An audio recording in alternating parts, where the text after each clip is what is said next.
If you need a good person in your corner, just ask Oliver Cole. Yeah, I'm not going to be getting him as an owner. Right.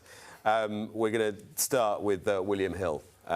In the Sunday Times today, William Hill's owner, Evoke, ready to close up to 200 betting shops. About 1,500 jobs could be lost. Now, Maddie Playle, this is politically a pretty timely announcement insofar as that the industry, and the article goes on to say this isn't just Hill's or the Evoke estate, this is going to be replicated across the industry. Now, we know that betting shops are going to close, but to what extent is this a final play to government to try and reinforce the idea that jobs are at risk if there is a major tax hike? Yeah, that would affect retail as well as online. It's an ongoing sort of battle, isn't it, before the budget's announced. I think it's 1 in 10 or something, which of course is going to have a major impact. Yeah, I mean, it's sort of, as you say, timely and is charged, but also, yeah, it's going to impact jobs and, final number of stores due to close not yet been decided. One senior industry figure said that 120 shops are to be shuttered. Other sources said the number of closures could be nearer 200. At the higher level, about 1,500 jobs could be lost. Potential closures would equate to between 9 and 15% of William Hill's estate of about 1,300 shops. Betting industry executives at other firms warn that William Hill's plans could be replicated across the industry if Rachel Reeves hits the sector with tax rises after pressure from former Prime Minister Gordon Brown. Of course, that was the article that Gordon Brown wrote in The Guardian, where he said that, the best way to begin to tackle issues surrounding child poverty was to hike tax on the gambling industry. It's one of these things where there's a campaign in the sport, Ollie, that's been sustained, and then it goes quiet for a while before you await judgment. How concerned are people on the ground, do you think, about the potential impact of the budget? Well, I think everyone's very concerned. I think they're going, these MPs seem to be blinded.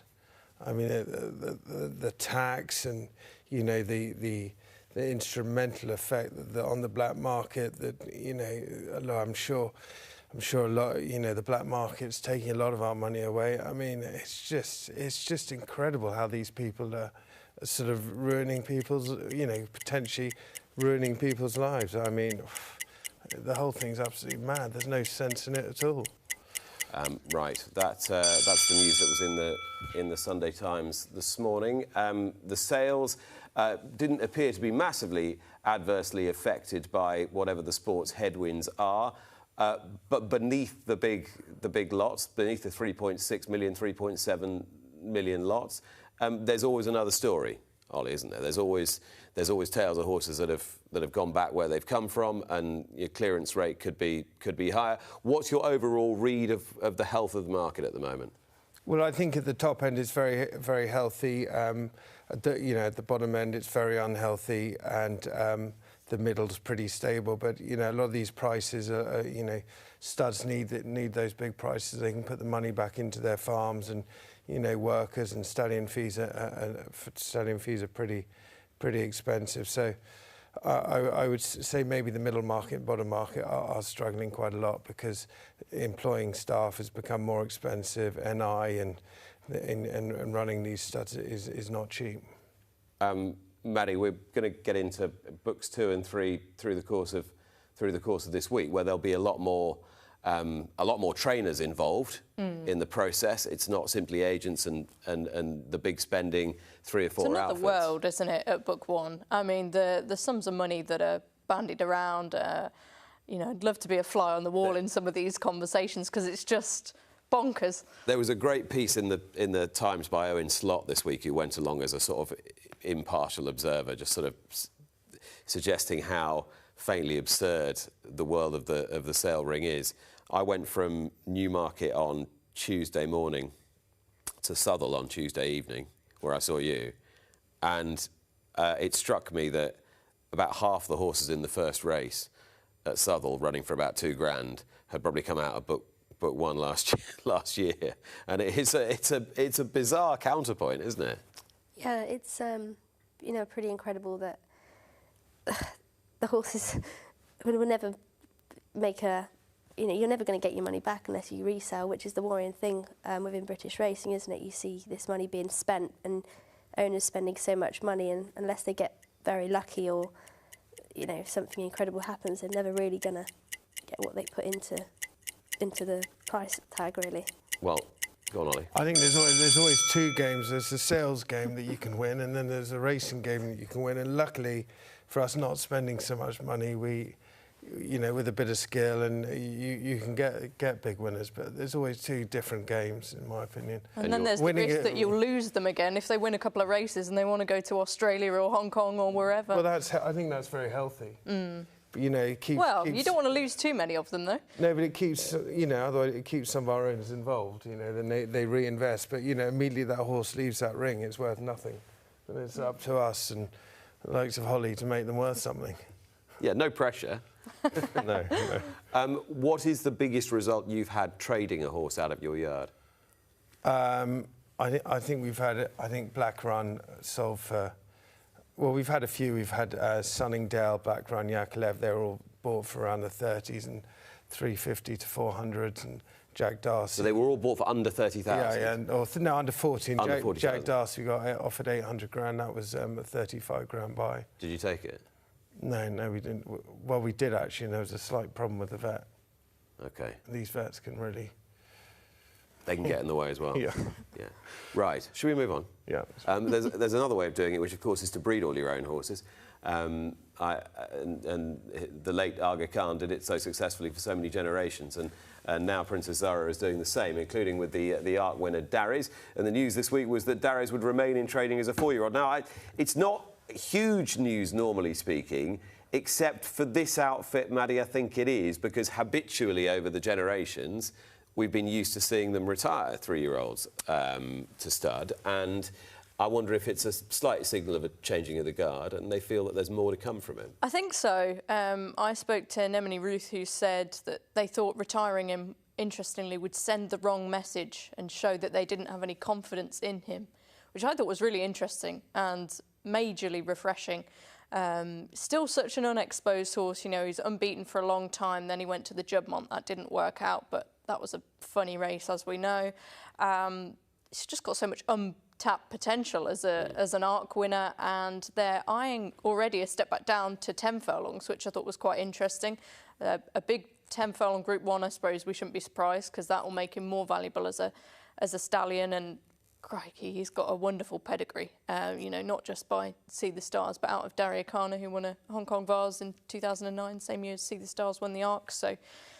also half-brother to Darian, who was a Group 1 winner, I believe. So, yeah, very tempting to send him off to stud, but I think as racing fans, it's just brilliant that we will get to see him for another season. Yeah, I mean, it does make a big difference, doesn't it, in these top races, to have horses that have been around for a little bit, have built up a CV. Yeah, it's huge. It's great for racing, and, you know, like the Aga Khan have nothing to prove, really. They don't need to do that, but it does build confidence, showing that they do believe that he has got so much untapped potential, and, you know, he never ran at 2. He was, I think, a May foal, so he's probably only just reaching his peak, so it's just really exciting, and obviously keeping in training does run the risk of injury or whatever, but, you know, all credit to them for keeping him going. Absolutely, and I mean, one of their bigger challenges next season will be to keep Darius apart from Calandagan, because Calandagan's a gelding, he'll just keep going, I'd imagine, and he's running on Saturday in the Champion Stakes against these two, Delacroix against Ombudsman. It's round 3 between the two of them. I'm hoping for a bit more beef as well from the trainers during the course of this week. That'll be entertaining. It's been a bit of fun this season, hasn't it? Aidan and John Gosden going at it with these two? Yeah, no, I think they're 1-1 at the moment. I mean, the times they met, I suppose that Sandown and York, they were two kind of technical and strange races, really. So it would be nice to have them on a really, you know, I'm not saying that York and Sandown aren't fair tracks, but, you know, maybe no excuses. Well, York was a wacky race, wasn't it? Yeah. In Sandown, they went no pace. Exactly, yeah. So they both had their reasons, you know, excuses, and vice versa. So it would be really nice to get them at Ascot. Obviously, the ground, I think, is good to soft so far on the round. We want a track. dry week, don't we? We really want a dry week, but you just never know. So the ground could be another angle for one of them liking it or not, but that would be interesting. Where would you lean? I probably. It's going to be a big field. Delacroix. I mean, I think he went on good to yielding in Leopardstown. And I think Ascot will be right up his street, although obviously Ombudsman is proven over course and distance, but I just think being able to get his toe in the ground in comparison to the other horse might just be a bit more in his favour. So you just give the edge to Delacroix. How about you, Ollie? Well, I think Ombudsman. I think he's such a good horse. He might just take all the beating. What tips you in that camp? Well, I think course. I just think he's got it all. I think, mind you saying that. I mean, I suppose there's arguments for both, but on the moment, Ombudsman for me. And it's funny, isn't it, how you can tell somebody something a million times they don't believe you. Aidan O'Brien has been saying for quite some time he thinks Delacroix is going to go to Ascot. And the sort of narrative was, well, no, he'll just go to stud now. Now, unless something untoward happens, it does look like he's going. What a belter of a race as well. If Calandagan's in there, I mean, as he is a gelding, I think they'll travel with him. Just going back to Darius, that was the mantra, that Darius will stay in Europe and Calandagan can go wherever he wants, go anywhere, more or less. Yeah. And isn't he off to he's off to the Japan Cup, isn't he, Calandagan, after Ascot? Possibly, yeah. I think so. Is Aidan going to break his Group 1 record this season? So he's up to, what, 22 now? I think he does it just to make me look silly, because I was asked this question a couple of weeks ago, and You're not going to slag his 2-year-olds off again, are you? No. I was like, surely he can't do it. Like, just the amount of Group 1s left. But he's probably going to, isn't he? Just absolutely exceptional. How many has he got? So he's on 22 at the moment. How many has he got left to break the record, Ollie? I think it's 28, isn't it, the record? Yeah. When I was there in 2001, he beat Batford's record with Ballingarry and the likes of that. I think it was 23 Group 1 winners that year, and then he's done 28 since. That's presumably because you were there. Well, no, I didn't have much. I think I was allowed through the gates. Riding wasn't that good. How was your time? Were you in Ballydoyle or were you at Coolmore? No, I was at Coolmore. Oh, you were at Coolmore. Yeah, and MV would... John and Aidan would come over and see the stock, and I went in there once or twice to watch the work, and I remember him telling me very on sort of January that George Washington was probably his best horse, and yeah, it's going back quite a long way, but it's great. They're such sporting people, and they're rolling the dice with Delacroix, so good on them, MB and Aidan. So it's great. I'm just trying to think, if he could get to 28 from here. It's tough, but if you win 3 or 4 Breeders' Cup races, and maybe something in Hong Kong and a couple of the Saint-Cloud, the Saint-Cloud Criterium. Yeah, Criterium. Yeah, all those races.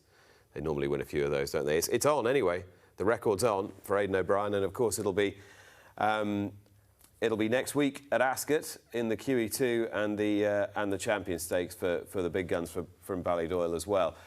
Right, there's been a fresh call from Josh Appiafi, well-known racing broadcaster and entrepreneur, for racing to up its efforts in terms of widening the diversity in the sport. This is 5 years on from the original broadcast that Josh undertook for Sky Sports Racing with our own Rishi Prasad and Brian Finch, the chair at Epsom. So it was a bit of a half-term report, I suppose, Maddie, and also revisiting of their original contention that more needed to be done. And there were some positives, but really the underlying message was the sport's effort is neither sustained enough nor effective enough in broadening who's coming racing, who's working in the sport, who's in senior positions in the sport. Yeah, I think this is really, really important work, and you only have to look at the makeup of racing, go into a yard, go to the races, to know that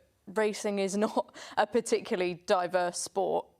We've seen some amazing success stories, the likes of Khadija Mellah. What she's done for the sport, I think, has been fantastic, and she was riding under rules, and we know that, the barriers to entry are certainly less than what they used to be, but whether that's still an acceptable level remains to be seen. And I mean, typically the response to some of this on social media has been pretty grim. I think, ultimately the more diverse racing can be, the more welcome it can be to a wider group of people, the better. And it's sad that so many people can't seem to grasp that. Well, you're not doing anything wrong by trying, are you? That's the point. But you're never going to be doing anything wrong by trying and talking about it.